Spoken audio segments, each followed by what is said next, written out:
Welcome to my comparison of the Ascher Artura Pro USB version and the Bavarian Simtec Alpha. No Pro Dave, and no Pro stands for no professional content, no professional recording equipment. Some of the audio might be inconsistent because I was using this Happy Meal microphone and it stopped working, so I had to switch to this one that I bought for my kids years ago. So this is not going to be an exhaustive review. This is going to be my comparison. If you want an exhaustive review, watch Ray's from Grayze Dynamics or Dan Suzuki's. You'll get all the information on all the features and functions. But what you won't get is my subjective opinion in comparison.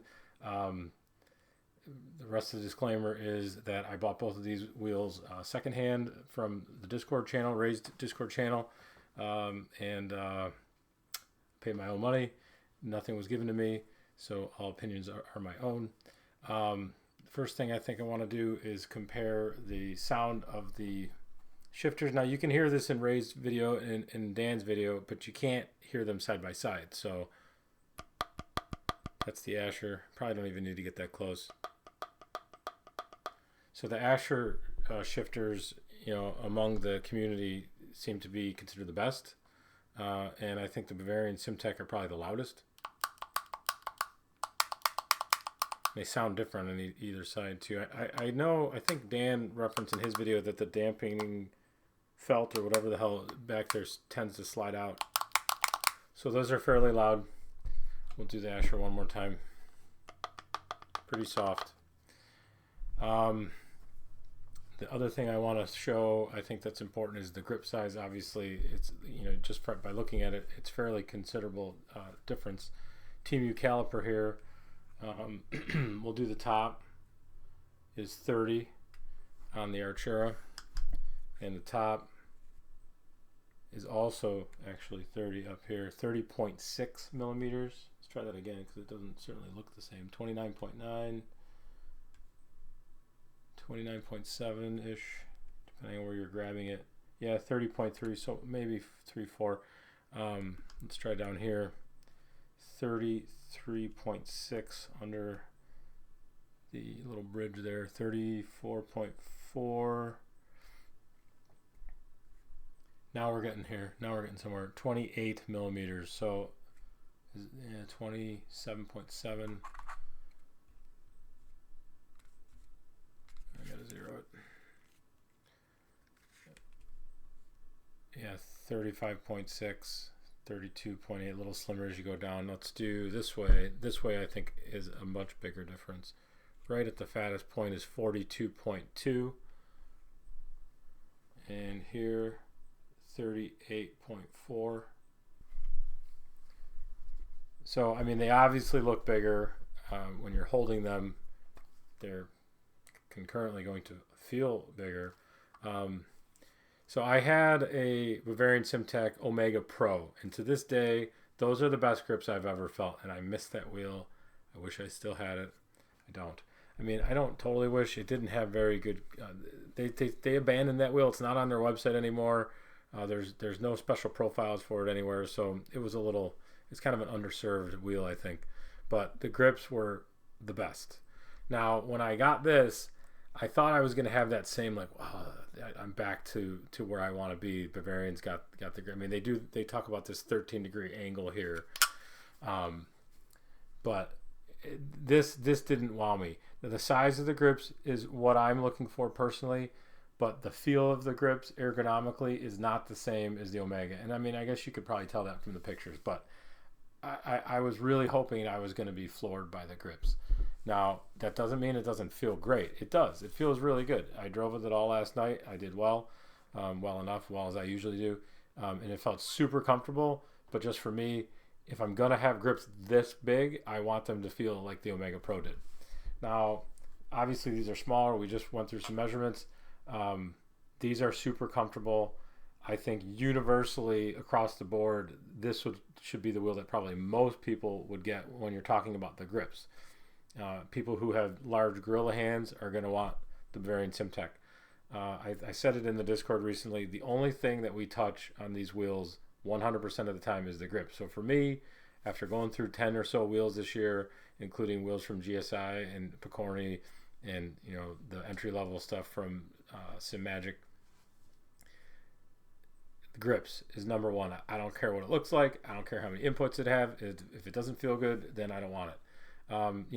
Segueing into inputs, they both have a shit ton of inputs. How many do we really push? I bind 2 buttons. I bind one for pit limiter, and I bind one to flash people, and you bind the shifters. I'm gonna go through. I'm gonna mount both of these, and I want to go through kind of the special features of each. They both have multi-link encoders. The Ascher encoder here can be affected by anything on this side of the wheel, and the encoder here can be affected by anything on this side of the wheel. One of the issues I have with this wheel is that it's very specific. You can't change these labels on the wheel. Both of them, you can change the labels in the software, and you can get them to show up on your screen if you're using the correct corresponding dash. This has DNR support. This has lovely dash support. This can be bound for multi-link, but it can only be affected by this encoder, thumb encoder here. So it's a little bit more limited. If you're not into iRacing, if you're not into ACC, then the beam technology is going to be absolutely worthless to you. I only play LMU, so the beam tech thing is worthless to me. Beam tech is where it will display if the car is supported. It'll show it'll pull from the game what traction control setting you're on, traction control rather here, and ABS on this side. You have to. I think for this to be your choice, you have to be in iRacing or ACC as of right now. Otherwise, this is going to work better universally, more generically across all sims. So I don't want to talk too much. I tried to do this yesterday when I first got the wheel, and it was like a rambling mess. It probably already is again. So I'm going to cut, and we're going to go to the wheelbase, and we'll see what they look like. Okay, here we have the Bavarian Simtec Alpha mounted to my wheelbase. It looks great. I mean, it is a beautiful wheel. I mean, subjectively to me, I think it's not a much nicer looking wheel, but the light show is pretty impressive. There's no lights on the middle of the Artura, and I'm trying to be more mature about my choices these days and picking things for function over the bling factor. So I'm going to try not to include that in my decision on whether or not which wheel I keep. But this wheel does have a pretty cool light show, especially when the pit limiter is going bananas. Now what I have up in the background is Bavarian Simtec Pit House, or Pit Stop software rather, and it's probably the most feature packed, robust manufacturer software that I've come across. You have, I don't know where these color profiles came from. I don't know if they're saved in the wheel, but there's so many profiles uploaded into this program, you can't even get to the bottom. I don't even know how you could, go through all these. One thing to note is that this program does not play well with SimHub at all. You have to have SimHub closed completely for it to work. So that's one negative, I guess, because most of us probably have SimHub running for other things. So that's, the lighting, and then you have wheel config in here as well. And this is where you set the behavior of your face encoders. Now, I have this multi-link set to inverted. What that means is when you turn this one, it will change the modes. If you have it set to default to change the modes, nothing happens when you change the modes. You have to push it in and turn. Now that changed the modes, and the regular turn rather changes the increments of whatever you're on. So if you're on TC2, set it to TC2, you turn it, it's going to turn TC2 up and down. Now I like it inverted so that you don't have to be pushing it to change modes. And the reason why is you can change the incremental adjustments of each mode not only by pushing this in when it's inverted and turning, but also by using this thumb encoder on this side. And for that to work, you have to have thumb multi-link enabled. And the other neat thing about the software is you click these videos, they pop right up right in the software. Like, it doesn't take you to YouTube or anything. It's all very well laid out there and thought out. Then you have your clutch behaviors and bite points and whatnot, which I don't ever use because I don't drive cars with clutches. The other thing in this software is the animations of the lights, which again, very robust. This almost seems like it's its own plugin. All right, here we are in SimHub, and what you're looking at is the Bavarian Simtec default lighting profiles. It's got this cool little animation for the encoders. Unfortunately, if you want deeper customization of this wheel, you are going to have to spend some money and subscribe to DNR. Alright, so this is the DNR profile for the Alpha. You know, the lights are very pretty. There's no denying that. If you go into the plugin, you can change the labels of each one of the modes on the lower mode encoder there, the multi-link encoder. Now, the negative though is that you can't change what they say on the actual wheel. So I think Dan Suzuki brought that up, is that, you know, they should have some custom stickers so that you can change out to your liking. But if you change these to whatever you want, then if you use one of the DNR dashboards and you change the mode in game, it will display on the dashboard, and I can demonstrate that briefly. All right, so here I am pulling out of the pit in LMU. We'll just briefly show the pit animation. It's kind of snazzy, I gotta be honest. Is it a reason to buy a wheel? Shouldn't be. But all of these variables contribute to the inner turmoil that I think most of us suffer from on a daily basis. The things that we cannot talk to our wives about. Okay, so now that we're going to be stationary here, when you can see my DDU up here, when you change the mode, it will tell you what mode you're in. So, I mean, it's a really nice feature. It'd be nice if there was another way to get that. If there is, please let me know. So the Ascher wheel has the same integration, but with lovely racing. A brief demonstration of the multi-link encoder. I have TC2 bound to the thumb rotary on this side. Set it to TC2, and then it will adjust based on your bindings. I have these will just function as normal face rotaries if you're not in one of those special games that use BeamTech, and I just have this bound to traction control.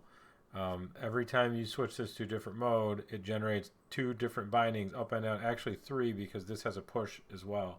So every single one of these is going to be a different numbered binding in your settings.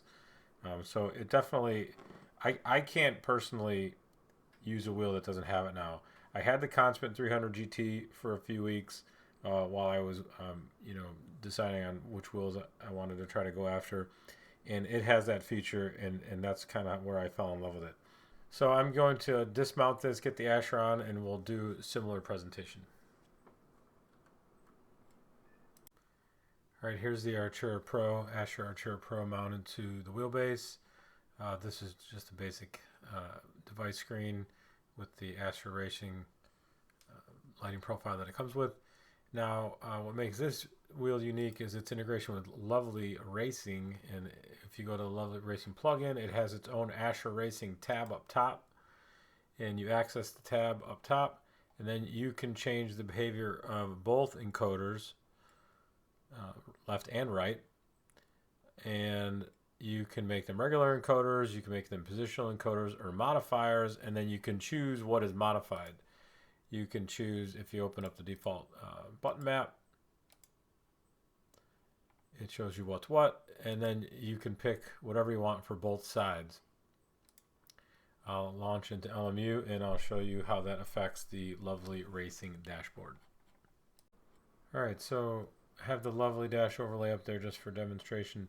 So I have 2 set to traction control. You don't have to remember that because whatever mode you're in shows up on the widget on the left for the left encoder. The red encoder is modified by the red thumb rotary. So you can see over there it's controlling the traction control, and then TC2 is going to be power cut, and TC3 is my slip angle. And then on the other side of the wheel, I have it set to the dash functions. So cycle through the various dashes. dash A will just change the widget on the left, and B, the widget on the right. Actually, I don't think there is a widget on the right for this one, so we got to cycle back to the. So now it will change widget, and then C is the bottom right, and D should be the middle. So yeah, I mean, this is universally more generic so that it will work across all cars, all games, with nothing specific being written on the wheel that you can't change. You can get Lovely Racing stickers specific to this, but then it makes, you know, settings permanent on the wheel. I like it like this because I can, you know, set it up any way I want in whatever game I'm playing. I'll just show you the settings really quick. Get this out of the way. So when you bind these, you set the setting that you want, so traction control, and then when you roll up, it'll do, you know, one input, and then down will be a second, and then each one of these, depending on what mode you're in, gets a different number assigned to it. So it's like you have, you know, 1, 12, 24 on each rotary, face rotary encoder. All right, so which one would I choose? Let's go through the pros and cons of each, compare them a little bit more. The grips, I think after driving with both of them for some time, I think they're equal in comfort. Somebody with medium-sized hands can easily use either one of the wheels. I said at the beginning that I prefer large grips, and I preferred the best grips I ever felt was the Omega Pro V1. The ergonomics of the Alpha, they're not the same as the V1, so that's why I don't prefer it over this. But I don't think it's any worse in comfort than the Ascher. It's just different because of the size. So if you have really small hands and you can't have large grips, then you probably shouldn't get this. And I think this one will fit most people, large or small-handed. Functionality, we kind of went through it already. This is going to be good for somebody who's playing ACC and iRacing because you'll be able to take advantage of the BeamTech. Otherwise, you know, you're just going to have to use it as a regular multi-link encoder that can't be customized on the wheel. You're always going to have those labels. You're going to be stuck with them. And then the other thing I realized is you're kind of stuck behind the DNR paywall if you want to be able to change the labels that show up on the dash, the in-game dash, which a lot of people probably already subscribe and pay the money, so maybe that's not a negative.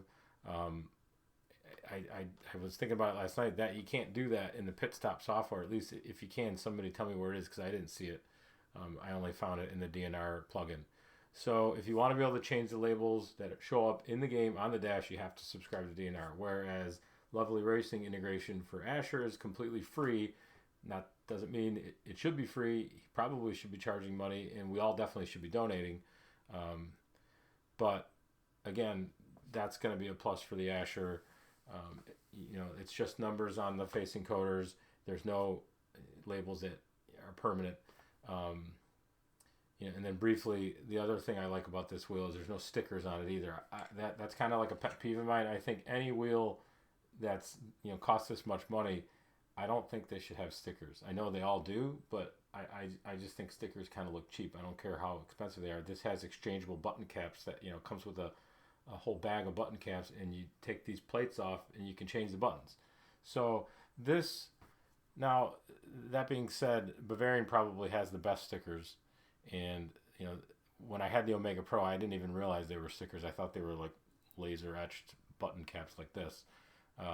So that's good on them for offering, you know, nicer stickers. You know, this whole giant thing is a sticker, but this is a nice looking sticker. It does seem to pick up fingerprints, but they wipe off easily. So, and it diffuses the light nicely too. And there was one reviewer, I think it was Random Call Sign, that called out the sticker, you know, being a potential issue down the road. But so far so good with this one, and I think it's gotten a lot of use. So, yeah, if you're iRacing ACC, go with the BeamTech, go with the Bavarian Simtec. If you're not, then I think Ascher's the better choice. Because I only play LMU, I think I'm going to be keeping the Ascher.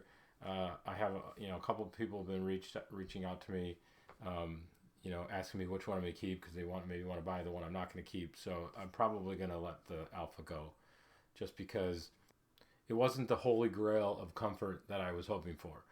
Even though I don't really want to wheel with a screen on it again, if I see an Omega Pro come up, V1, maybe V2, I don't know. I might get the V2 and think the grips aren't comfortable because they change them a little bit. So yeah, if the V1 ever comes around again, I'll probably have to buy it. But that's the mental gymnastics that we're always doing with all these products. I mean, I try to talk to my wife about this stuff, and she just tells me to shut up and buy all of it. So I stopped talking to her. So I have to talk to you guys. Lastly, I just want to say, support your YouTubers. Like and subscribe. Do whatever they ask you to do, because this is not fun. Like, this took me 3 nights. The video's probably not even any good, but it's a lot of work. And I don't know how Ray puts out the quality content he does, and he makes like 67 videos a day. But mad props to Ray, and all the other guys we watch. It's a lot of work, and if do whatever they ask you to do. Listen, watch the advertisements. If they put advertisements, they deserve it, because this is not easy, and I don't even probably do a good job, but it's still a lot of work. It still took a lot of time. So I hope it helped. Thanks for watching. See you on the grid.